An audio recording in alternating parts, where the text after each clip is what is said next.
ये video property lovers के लिए।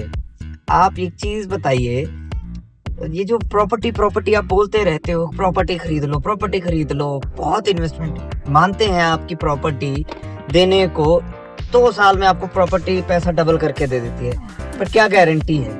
जब आप हमारे इन्वेस्टमेंट के तरीकों को गलत बताते हो तो प्रॉपर्टी की क्या गारंटी है कि वो भी आपको डबल करके दे देगी? ठीक है। दूसरी बात, जब आप प्रॉपर्टी लेते हो, अगर मैं मान लो आज आपने प्रॉपर्टी ले ली, कल को आपको बेचने पड़ गई किसी भी रीजन से, XYZ कोई इमरजेंसी आ गई, आपकी 50 करोड़ की प्रॉपर्टी है, ठीक है, और आपको चाहिए सिर्फ और सिर्फ मात्र 50 लाख या 1 करोड़ रुपए, आप बेच पाओगे उसको इमीडिएटली? नहीं बेच पाओगे। दूसरी चीज, जो एक छोटे छोटे तरीके होते हैं सेविंग के, चाहे वो म्यूचुअल फंड हो गया, RD होगी, FD होगी, ये वो तरीके हैं जो कि एक पुराने टाइम से चलते हुए आ रहे हैं, और आपको सिर्फ एक छोटे अमाउंट से आप शुरुआत कर सकते हो। प्रॉपर्टी कभी भी अगर आपको लेना है ना, तो आपके पास एक बहुत बड़ा चंक चाहिए, आपको पैसे का आपके पास होना चाहिए। फिर उसके बाद आपका लोन होगा, फिर वो लोन के ऊपर आप इंटरेस्ट दोगे, तो आप वो सारी कैलकुलेशंस करके देख सकते हो। अब मैं जीरकपुर में रहता हूँ, यहाँ पे पंजाब में, मेरे सामने पता नहीं कितने लोगों का पैसा डूब चुका है यहाँ पे, जहाँ पे उनको सपने दिखाए गए कि जी आप यहाँ पे इन्वेस्ट कर लो और आपको कल को रेंटल हम देंगे, हम आपको अश्योर्ड रिटर्न देंगे, ठीक है। और उसके बाद भी उनका यानी एक जगह पे नहीं 10-10 जगह पे पैसा इन्वेस्ट करवाया गया लोगों का।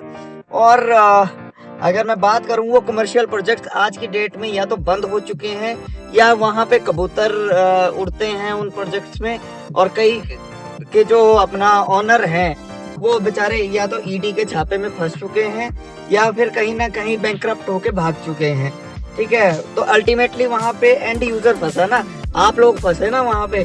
तो वो आपकी मर्जी, आपको फंसना है फंसिए।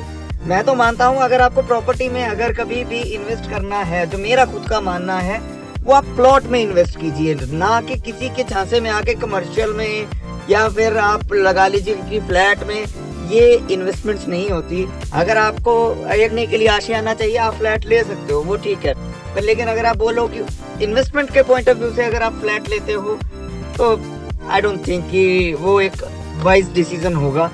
और ये जो आपको लोग फंसाते हैं, कमर्शियल ले लीजिए, कमर्शियल सबसे वाहियात आइडिया होता है, सबसे वाहियात। कमर्शियल वो लेने का फायदा है जब आपको पता है कि ये 1 स्टोरी 2 स्टोरी या 3 स्टोरी होने वाला है, और वहां पे आपका जो स्पेस है वो सामने रहेगा, तब जाके आप सामने हैं। अगर मैं ट्राई सिटी में बात करूं, इतना ज्यादा लोगों के पास पैसा नहीं है कि हर तीसरा बंदा अपना बिजनेस खोलने चला जाएगा। चंडीगढ़ के लोग बहुत ज्यादा संतुष्ट हैं और बहुत ज्यादा शांति प्रिय हैं, तो उनको ज्यादा हबड़ दबड़ जिंदगी में चाहिए नहीं। तो कोई बिजनेस खोलने के लिए आएगा नहीं, तो आपके जब कोई बिजनेस खोलने के लिए नहीं आएगा तो आपके कमर्शियल बिकेंगे कहाँ से? तो प्लीज ये जो ज्ञान देते हैं ना कि जी प्रॉपर्टी में इन्वेस्ट कर लो, प्रॉपर्टी में इन्वेस्ट कर लो, तो प्रॉपर्टी में इन्वेस्ट करने के लिए पहले आपके पास चाहिए मोटा पैसा, ठीक है। फिर चाहिए उसकी सिक्योरिटी और लिक्विडिटी। आपका कल को हो चाहे ना हो, आपको 6 महीने लग जाएं, आपको 12 महीने लग जाएं, और कई बार जैसे अगर अभी मैं जीरकपुर की बात करूं या खरड़ की बात करूं, कैसे कई ऐसे प्रोजेक्ट है जो कि बिकने वाले ही नहीं है, ठीक है। तो it's your decision how to invest and where to invest, ठीक है। हम हमेशा से ही आपको एक अच्छी राय देते रहेंगे और आगे भी ऐसे ही मिलते रहेंगे। Thank you so much.